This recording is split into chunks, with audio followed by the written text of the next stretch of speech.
I've said repeatedly that when a post-pandemic rebound starts looking likely, you'll wish you owned some recovery stocks, the stocks of companies that will have huge growth once we go back to normal. Problem is, we had no idea when that would happen, hence the barbell. I told you to own some recovery stocks just in case, because it would sneak up on you. If you waited for some terrific vaccine news or some sense that Congress is making progress in the stimulus negotiations, well, odds are you'd be too late. I sure didn't expect recovery stocks to roar today. No vaccine news, nothing encouraging from Washington. You'd expect the high-growth portion of the barbell, the FANG stocks, Facebook, Amazon, Apple, Netflix, and Google would be the leaders, along with fellow travelers NVIDIA and Microsoft. There were some specific analyst boosts that took up Apple, but the rest of the high-flying growth stocks got pancaked, much to the chagrin of everyone who thought the market should reflect the macro, the big picture that shows how the economy is doing right now. Not today. Instead, we had a couple positives that boosted the other end of the barbell. Positives that had nothing to do with the headlines or politics and everything to do with the companies themselves. Granular, micro. First, Marriott reported a seemingly terrible quarter. But when you dove into the conference call, what you must do, there was some good stuff in there about the nascent return of travelers. If travel's coming back, Marriott's a buy, so the stock jumped 3.5%. Sure, it's down 36% for the year, but that makes it even more enticing. Travel. Oh, let's buy American. Let's buy Delta. Oh, wait, just buy some Boeing. Then we had a hideous quarter from Royal Caribbean, kind of obvious considering that they can't set sail.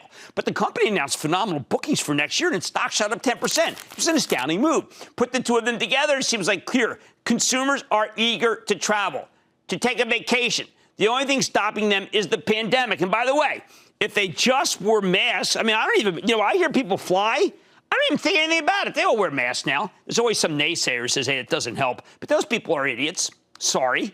Finally, Foot Locker, a beaten-down mall retailer, reported an incredible 18% increase in same-store sales.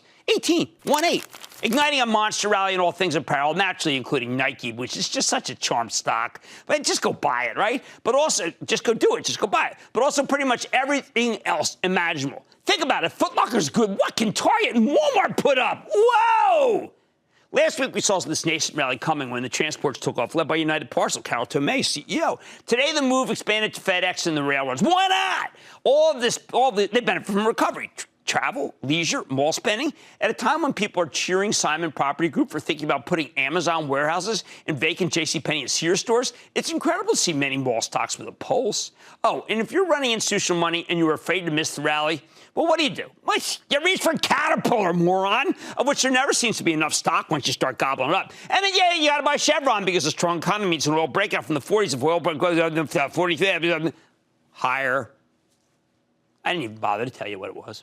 Now, because there's not a ton of money coming into the market, portfolio managers have to sell something if they're going to buy something else. So they dump the COVID winners to buy Chevron and buy Caterpillar. Now, you shouldn't have to do that, though, if you follow my barbell advice. You wouldn't pay up 8 for Caterpillar like these people do, which is so pathetic. I can't believe it. It's like, as someone who traded for a living, I'm like, are you kidding me? Could you really be that obtuse? Anyway, here's the bottom line. You need to maintain a diversified portfolio with high-quality companies that may be out of favor right now so that you won't be forced to pay up for winners on days like today. For instance, in a couple more days, you'll want to own biotech. They're crushing that. I want you to stick with the barbell. Otherwise, you'll want to throw up your hands. Not just throw up, but throw up your hands. And give up on the entire asset class every time we get a rotation. Don't prove the naysayers right. You can absolutely manage your own portfolio. You just have to be disciplined about it. Don't miss a second of Mad Money. Follow @JimCramer on Twitter. Have a question?